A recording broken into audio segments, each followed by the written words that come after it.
السلام علیکم ناظرین، امید کرتا ہوں کہ آپ سب خیریت سے ہوں گے۔ حرف و تجوید کی جانب سے آپ کو خوش آمدید کہتے ہیں۔ آج کی ویڈیو میں ہم تختی نمبر 15 میم ساکن کے قواعد سیکھیں گے۔ تختی نمبر 15 کی طرف بڑھنے سے پہلے میں آپ تمام ناظرین سے یہ گزارش کروں گا کہ پہلے تمام سابقہ اسباق کو سیکھیں۔ سابقہ اسباق کے لنک ہم نے ڈسکرپشن میں دیے ہوئے ہیں، آپ وہاں سے تمام سابقہ اسباق کو سیکھ سکتے ہیں۔ ناظرین، سابقہ اسباق کو سیکھنے کا فائدہ آپ کو یہ ہوگا کہ اگلے تمام قواعد سمجھنے میں، سیکھنے میں آپ کو آسانی ہوگی۔ ناظرین، اگر ہماری ویڈیو اچھی لگے تو ہمارے چینل کو ضرور سبسکرائب کریں۔ تو بڑھتے ہیں اس ویڈیو کی جانب۔ بسم اللہ الرحمن الرحیم۔ ناظرین، آپ نے دیکھا ہوگا پیچھے تختی نمبر 14 میں ہم نے ادغام اور اقلاب کا قاعدہ سیکھا، جہاں ہم نے اس چیز کو بھی سمجھا کہ نون ساکن اور تنوین کے 4 قاعدے ہیں: اظہار، ادغام، اخفا، اقلاب۔ ناظرین، تختی نمبر 15 میں ہم میم ساکن کے قواعد یعنی کہ میم ساکن کے قاعدے سیکھیں گے۔ میم ساکن کے 3 قاعدے ہیں: ادغام شفوی، اخفاء شفوی، اظہار شفوی۔ پہلے نمبر پہ ادغام شفوی۔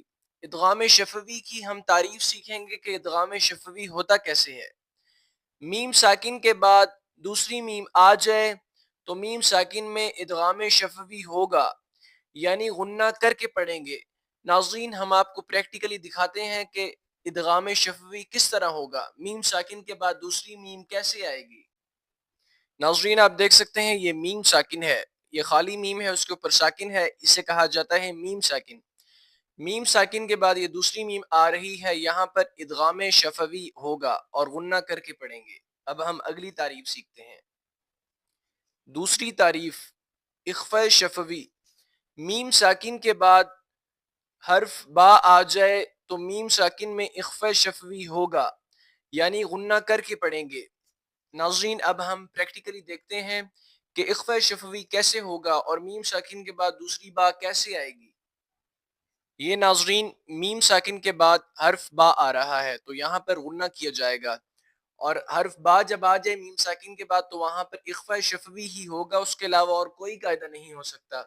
جیسے میم ساکن کے بعد دوسری میم آ جائے تو ادغام شفوی ہی ہوگا، اس کے علاوہ اور کوئی قاعدہ نہیں ہو سکتا۔ تو ان دونوں حالتوں میں میم ساکن کے بعد دوسری میم آ جائے تو ادغام شفوی ہوگا، غنہ کر کے پڑھیں گے۔ میم ساکن کے بعد حرف با آ جائے تو پھر اخفاء شفوی ہوگا، اور اس حالت میں بھی غنہ کر کے پڑھیں گے۔ ان دونوں تعریفات کو سمجھنے کے لیے سب سے بیسکلی چیز یہ ضروری ہے کہ آپ کو تعریف آنی چاہیے۔ تعریف ہی جب آپ کو آئے گی تو آپ کو کلیہ اور قاعدے کا پتہ چلے گا کہ کہاں اپلائی کرنا ہے، کون سا قاعدہ کہاں پر لگے گا۔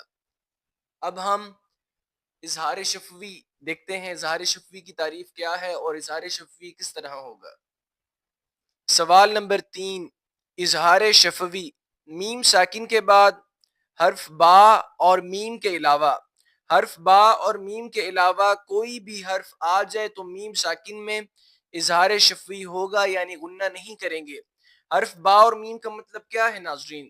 حرف با اور میم کا مطلب ہے کہ ہم نے ادغام شفوی کی تعریف پڑھی، وہاں پر تھا میم ساکن کے بعد دوسری میم آ جائے تو یہ میم، دوسری میم آ جائے میم اور با کے علاوہ، حرف با اور میم کے علاوہ کوئی بھی حرف آ جائے جہاں پر یہ دو قاعدے نہ لگ رہے ہیں، اس کے علاوہ اور کوئی حرف آ جائے حرف با اور میم کے علاوہ، وہاں پر ادغام شفوی تو ضرور ہوگا مگر غنہ نہیں کریں گے۔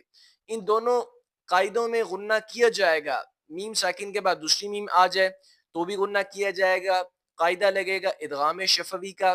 میم ساکن کے بعد حرف با آ جائے تو غنہ کیا جائے گا، اخفاء شفوی کا قاعدہ لگے گا۔ تو بڑھتے ہیں ہم پریکٹیکلی اپنے سبق کی جانب۔ حمزہ، نون، زبر ان، تا، میم، میم پیش تم، میم ظا پیش مز، ان تم مز، لام زیر لی، ان تم مزلی، میم واو پیش مو، ان تم